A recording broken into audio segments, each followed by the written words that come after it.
दूर किसी जंगल में एक चिड़िया रहती थी। चिड़िया की एक छोटी सी बेटी थी जिसका नाम गुड़िया था। रानो चिड़िया ने अपनी बेटी को बहुत लाडों से पाला था। आजकल जंगल में शदीद गर्मी का मौसम चल रहा था। गर्मी का मौसम होने के कारण रानो चिड़िया की बेटी गुड़िया बहुत बीमार हो गई थी। मम्मा, मुझे मच्छर काट रहा है और मुझे बहुत गर्मी भी लग रही है। देखें, मुझे कितना पसीना आ रहा है। रानो चिड़िया हाथ वाले पंखे से अपनी बेटी को हवा देने लगती है। गुड़िया बेटी, क्या अब आपको गर्मी लग रही है? नहीं मम्मा, अब मैं ठीक हूँ। उसके बाद गुड़िया आराम से सो जाती है और रानो चिड़िया सारी रात बैठकर अपनी बेटी गुड़िया को पंखी से हवा देती है। सुबह हो जाती है। गुड़िया उठती है तो देखती है कि उसकी मम्मा बैठे बैठे ही सो रही थी। मम्मा उठे। मम्मा, क्या आप सारी रात ऐसे ही बैठी रही हैं? गुड़िया बेटी, मैं आपको हवा दे रही थी ताकि आपको मच्छर ना काटे। फिर रानो चिड़िया अपनी बेटी के शरीर को पंख लगाकर देखती है जो अभी तक बहुत गर्म था। गुड़िया चिड़िया का बुखार अभी तक उतरा नहीं था। मम्मा, मुझे बहुत भूख लगी है, मुझे कुछ खाने को दे।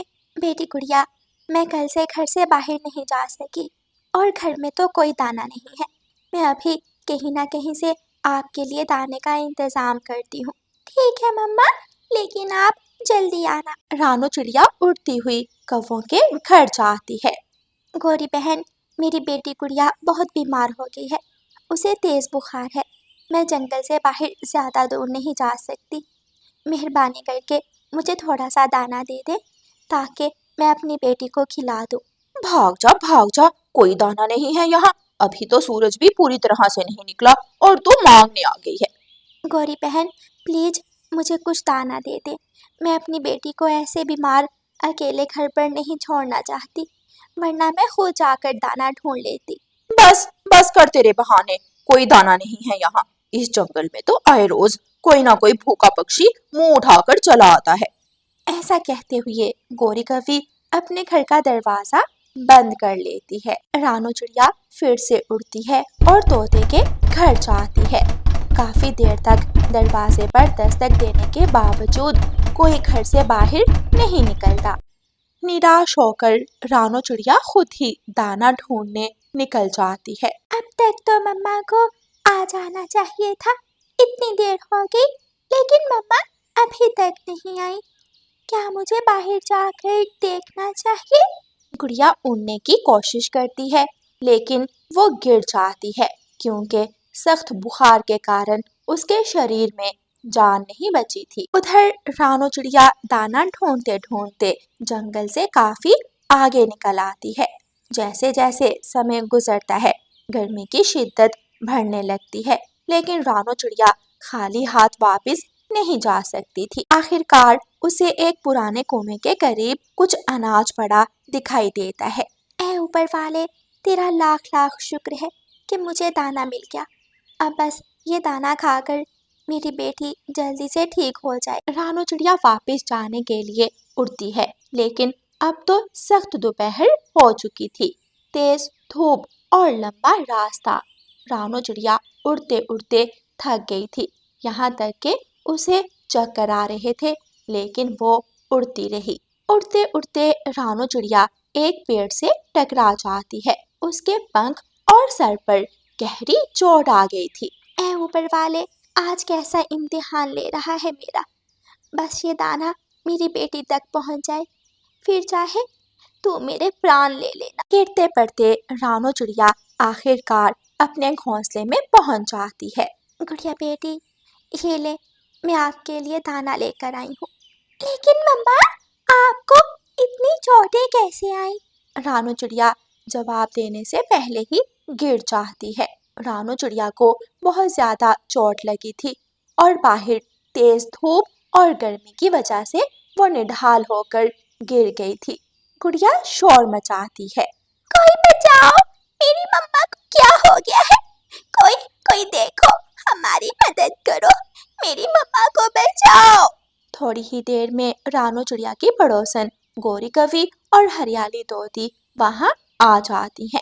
क्या बात है छोटी चिड़िया, क्यों इतना शोर मचाया हुआ है? गोरी आंटी, मेरी मम्मा को देखें, मेरी मम्मा घर आते ही बेहोश हो गई है।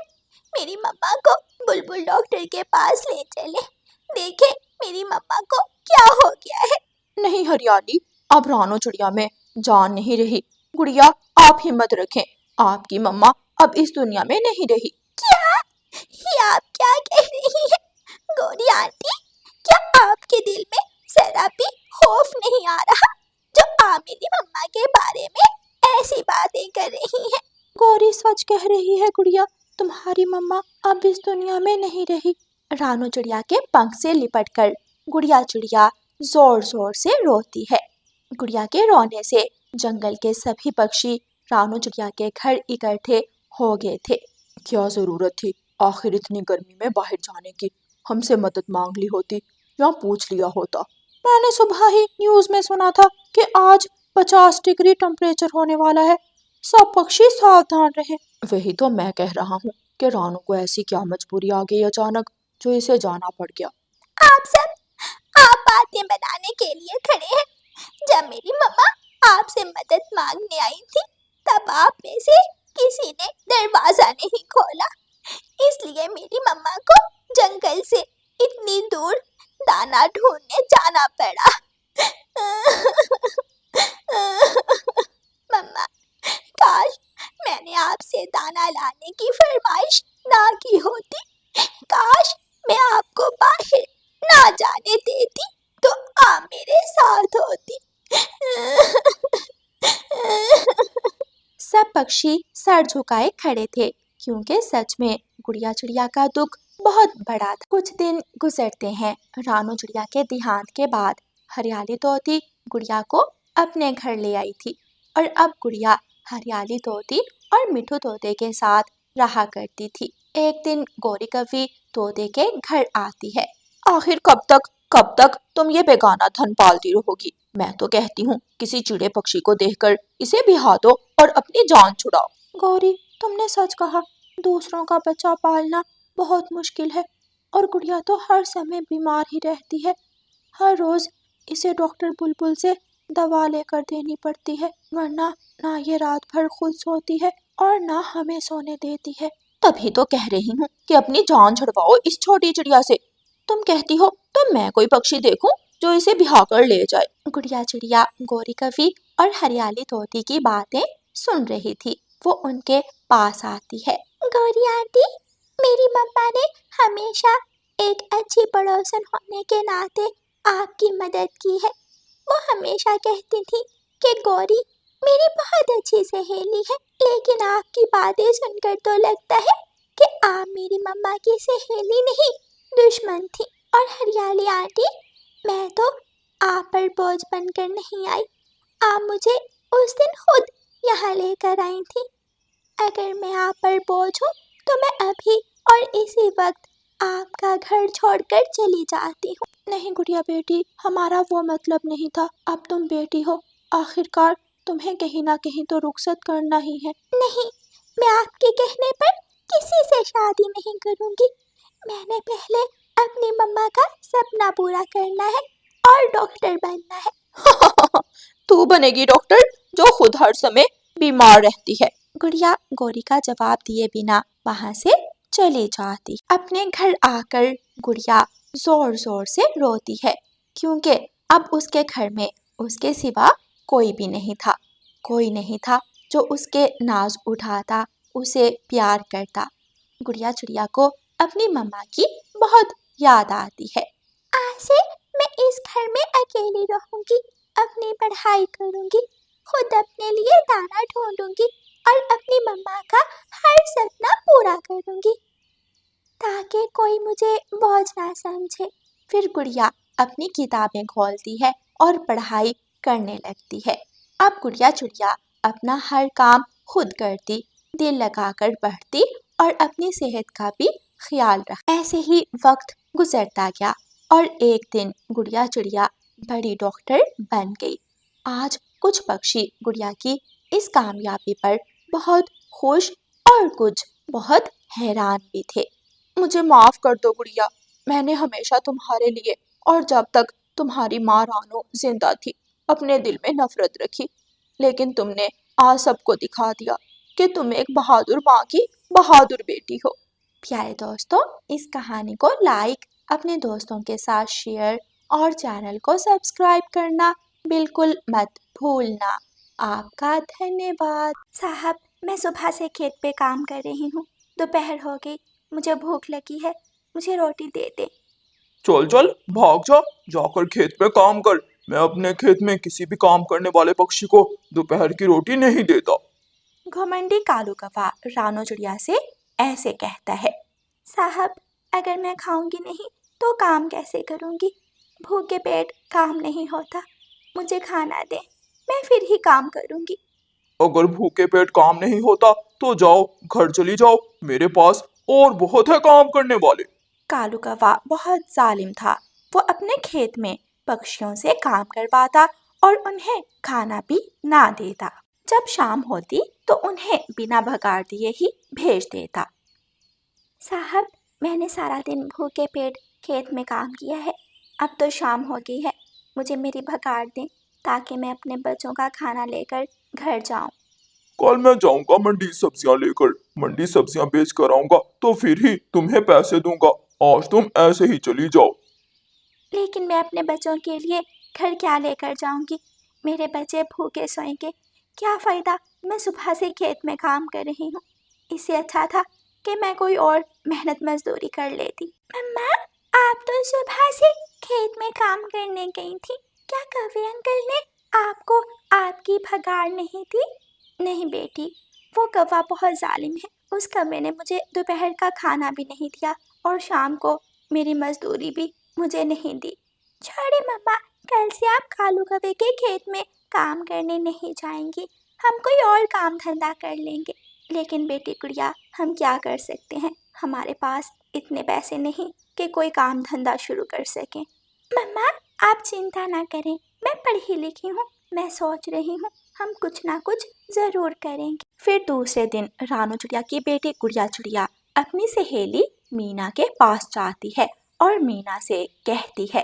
मीना, मैंने एक काम सोचा है, अगर आप मेरी मदद करो तो मैं वो काम कर सकती हूँ। हाँ गुड़िया, क्यों नहीं, मुझे आपकी मदद करके बहुत खुशी होगी। बताओ मुझे क्या करना होगा। कुछ ज़्यादा नहीं, मुझे कुछ पैसे उधार दे दो जिनसे मैं एक कढ़ाई और कुछ घी खरीद सकूं। लेकिन मुझे बताओ तो तुम क्या करने वाली हो। बाजार में आलू 5 रुपए किलो है और 5 रुपए आलू के फ्राइज बनाकर बेचे तो 100 से ज़्यादा में बिकेंगे। मीना बहन, मैंने सोचा है मैं मम्मा का हाथ बटाऊंगी, अब मैं भी काम करूंगी, मैं जंगल में फ्राइज का ठेला लगाऊंगी। फिर गुड़िया की सहेली मीना गुड़िया को कुछ पैसे उधार दे देती है। गुड़िया वो पैसे लेकर वापस घर जाती है और अपनी मम्मा से कहती है। मम्मा, मैंने कभी बाजार से बर्तन नहीं लिए, आप ये पैसे रखें और मुझे एक कढ़ाई और एक छाननी ला दें। गुड़िया बेटी, मुझे डर है अगर हमारा काम ना चला तो जो उधार आप मीना से लाई हो हम वो वापस कैसे करेंगे। मम्मा, आप चिंता ना करें, आपकी बेटी जो भी करेगी सोच समझ कर करेगी। फिर रानो चिड़िया बाजार जाती है और बर्तनों की दुकान पर जाकर एक कढ़ाई खरीदती है। वहाँ गौरी कवि बैठी हुई थी। गौरी कवि रानो चिड़िया से कहती है। चिड़िया, आज तो खेत में काम करने क्यों नहीं आई। गौरी, तुम्हारा पति कालू खेत में काम करने वाले पक्षियों को ना तो खाना देता है और ना ही उनकी भगाड़ समय पर देता है, इसलिए मैं अब आपके खेत में काम नहीं करूँगी। सोच लो चिड़िया, अगर काम नहीं करेगी तो खाएगी कहाँ से। तेरी बेटी भूखी मर जाएगी। मेरी बेटी बहुत बुद्धिमान है, मेरी बेटी ना तो खुद भूखी मरेगी और ना ही मुझे भूखा रहने देगी, मुझे अपनी बेटी पर विश्वास है। गुड़िया सब्जी की दुकान पर जाती है। चाचा, मुझे 5 किलो अच्छे वाले आलू दे दें, थोड़े छोटे हों जिन्हें काटना आसान हो। गुड़िया कुछ आलू लेती है और फिर सारी चीजें इकट्ठी हो जाने के बाद गुड़िया जंगल के रास्ते में फ्राइज का ठेला लगा लेती है। फ्राइज, फ्राइज, मसाले वाले फ्राइज, स्वादिष्ट स्वादिष्ट, टोमेटो केचप के साथ खाओ, फ्राइज खाओ। छोटा मिठू गुड़िया के पास आता है और 10 रुपए के फ्राइज लेकर खाता है। गुड़िया, तुम्हारे फ्राइज तो बहुत स्वादिष्ट है। मैं अभी सबको बताता हूँ, सभी को तुम्हारे फ्राइज बहुत पसंद आएंगे। थोड़ी ही देर में गुड़िया के पास पक्षियों की भीड़ लग जाती है। सभी पक्षी बहुत शौक से फ्राइज खा रहे थे और गुड़िया की तारीफ कर रहे थे। शाम तक गुड़िया के सभी फ्राइज बिक जाते हैं और उसे अच्छा मुनाफा होता है। गुड़िया घर जाते समय अपना और अपनी मम्मा का खाना लेती है। आज गुड़िया बहुत खुश थी क्योंकि आज उसने पहले दिन काम किया था। गुड़िया बेटी, मुझे तो विश्वास नहीं हो रहा, आपने एक ही दिन में इतना ज़्यादा मुनाफा कमा लिया। मम्मा, कल से आप भी मेरे साथ जाएंगी। आप मुझे आलू कट कर देना और मैं शाम देर तक काम करूंगी। मम्मा, पता है आज तो मेरे आलू ख़त्म हो गए थे, वरना अभी तो ग्राहक और भी खड़े थे। फिर दूसरे दिन दोनों माँ बेटी काम करती हैं। वो सारा दिन फ्राइज बेचती हैं। उन्हें अच्छा मुनाफा होता है। ये सब कालू कौवा और गोरी कौवी देखकर बहुत जल रहे थे। कालू, अगर रानो चिड़िया जैसी कमजोर चिड़िया अपना काम धंधा शुरू कर लेगी तो हमारे खेतों में काम कौन करेगा? हाँ, मैं देख रहा था, वो अपनी बेटी के साथ फ्राइज के ठेले पर बैठी थी। लेकिन गोरी, चिंता ना करो, उनका ये ठेला ज्यादा देर टिकने वाला नहीं। कालू कौवा रात को जाता है और गुड़िया का ठेला उठाकर नदी में फेंक देता है। ना रहेगा ठेला और ना छोटी चिड़िया बेचेगी फ्राइज। वो मेरे खेत में काम करेगी, चिड़िया मेरे खेत में ही काम करेगी। दूसरे दिन जब गुड़िया काम पर जाती है तो उसका ठेला नहीं था।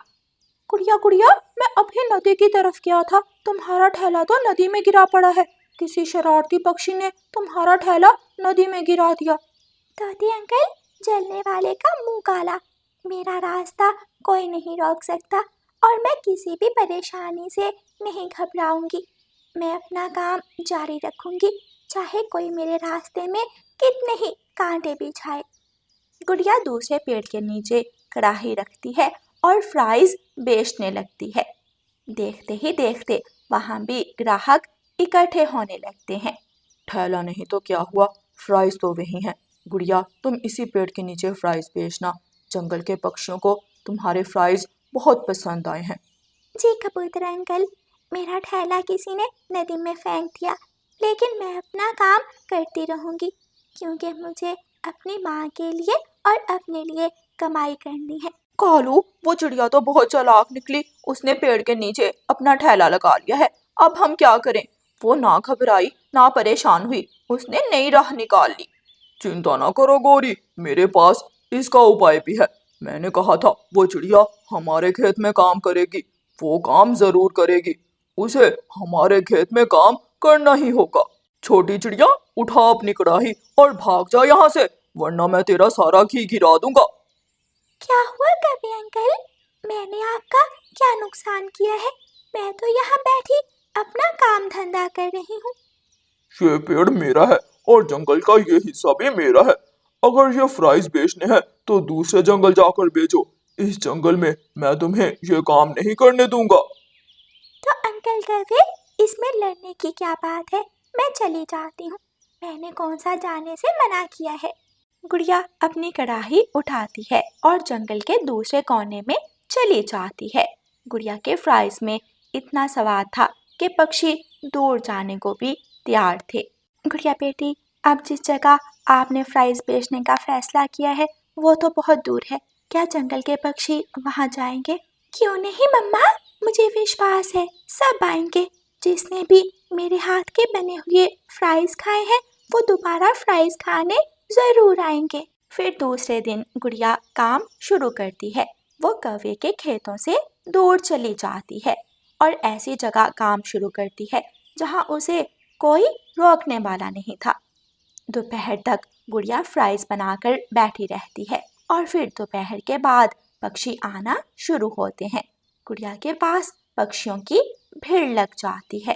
कालू कौवा और गोरी कौवी दूर पेड़ पर बैठे सब देख रहे थे। कालू, हम हार गए और गुड़िया जीत गई। ये छोटी चिड़िया हार मानने वाली नहीं, ये तो घबराती भी नहीं और ना ही परेशान होती है। हमने इसका कई बार नुकसान किया, लेकिन इसने एक बार भी परेशानी नहीं दिखाई। हाँ गौरी, तुमने ठीक कहा। मैंने तो उसे कभी रोते हुए भी नहीं देखा। वो हर वक्त खुश रहती है और अपना काम धंधा करती रहती है। फिर दोनों पति पत्नी निराश होकर वहां से लौट जाते हैं। प्यारे दोस्तों, राह में कोई कितने भी कांटे बिछाए, अगर लगन सच्ची हो और मेहनत पक्की हो तो कामयाबी मिल ही जाती है। और प्यारे दोस्तों, इस कहानी को लाइक, अपने दोस्तों के साथ शेयर और चैनल को सब्सक्राइब करना बिल्कुल मत भूलना। आपका धन्यवाद।